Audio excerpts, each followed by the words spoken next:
ပွဲတဲ့ကိုထိတူးနိုင်ခဲ့တဲ့နာမည်ကျော်တိုက်စစ်မှုကဘယ်သူများလဲ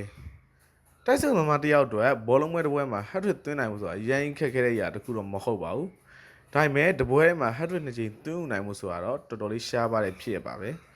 တပွဲထဲ hat-trick 2 ကြိမ်သွင်းတာကိုတပည့် hat-trick လို့သုံးဆွဲပြီးတော့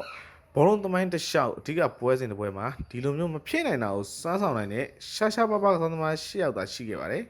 အဲ့ဒီကစားသမားတွေထဲမှာနာမည်ကျော်တိုက်စစ်မှုတွေဖြစ်ကြတဲ့ဥရုဂွေးဝိုင်းတိုက်စစ်မှုကြီး Luis Suarez အင်္ဂလန်ကစားသမား Joe Hart Manchester United နဲ့မြောက်အန်လန်တို့ရဲ့ကန်နဝင်ကစားသမားဖြစ်သူ Joe Bash ဘရာဇီးကန်နဝင်တိုက်စစ်မှုကြီးပီလီတို့ပါဝင်နေခဲ့ပါတယ် Luis Suarez ကအေချက်ကစားသမားပေါ်မှာတော့ဓာတ်ရှုံးထွက်ပလာပွဲစဉ်ဖြစ် WBC World Cup ကို14ဂိုးတကူနဲ့နိုင်ရခဲ့တဲ့ပွဲစဉ်မှာတယောက်တည်းတပည့် hat-trick သွင်းယူနိုင်ခဲ့ပါတယ်ဘရာဇီးကန်နဝင်ပီလီကတော့1964ခုနှစ်ဧပြီလတုန်းကဘိုဒါဖိုကိုအသင်းကို17ဂိုးမရှိနဲ့ဂိုးပြတ်အနိုင်ရခဲ့တဲ့ပွဲမှာဆန်တို့အသင်းတို့တယောက်တည်း10ဂိုးထိသွင်းယူခဲ့တာပါအင်္ဂလန်အသင်းနဲ့အတူ1966ကမ္ဘာဖလားချန်ပီယံဆု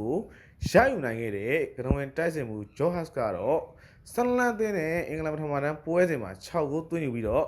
သူ့နောက်ပိုင်းအင်္ဂလန်စစ်မီလန်ပွဲတစ်ပွဲမှာဘယ်သူမှ Joe Hart လို့တပွဲတည်း6ဂိုးမသွင်းနိုင်သေးပါဘူးOld Trafford ကွင်းရှင်မှာပုံလူရုပ်ထုလို့ပြီးတော့ဂုံယူခြင်းခံရတဲ့ကစားသမား3ယောက်တည်းတယောက်လည်းဖြစ် United အသင်းရဲ့ဂျွန်နမတ်ခွန်ပိုင်ရှင်ဟောင်းလည်းဖြစ်တဲ့ကန်နိုဝင်ကစားသမားကြီး Joe Bass ကတော့1990တုန်းက Northern အသင်းကို10ဂိုး2ဂိုးနဲ့အနိုင်ရခဲ့တဲ့ FA ဖလားပွဲစဉ်မှာတယောက်တည်း6ဂိုးထိသွင်းယူခဲ့တာဖြစ်ပါတယ်ဒီသမားရဲ့တက်ပိုပြီးထူးခြားတဲ့တိုက်စစ်မှုတယောက်ရှိနေပါတယ်သူကတော့တပွဲတည်း6ဂိုးထိသွင်းယူခဲ့တဲ့မန်စီးအသင်းရဲ့နာမည်ကျော်တိုက်စစ်မှုအာလင်းဟာလန်ပဲဖြစ်ပါတယ်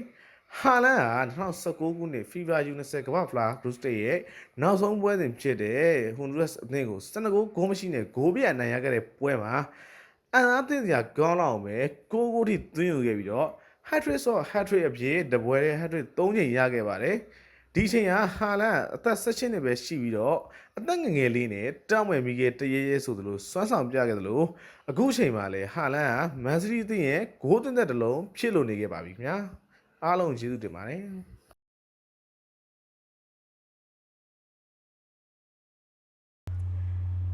ကျမတို့ရဲ့ Ladigo Media Group ကနေတင်ဆက်ပေးမယ့်အခြားသောအကြောင်းအရာများကိုကြည့်ရှုနားဆင်လိုပါကလည်း YouTube Search Bar ကနေပုံမှန်ပြထားတဲ့အတိုင်းရိုက်ရှာပြီးတော့ဝင်ရောက်ကြည့်ရှုနားဆင်နိုင်ပါတယ်ရှင်။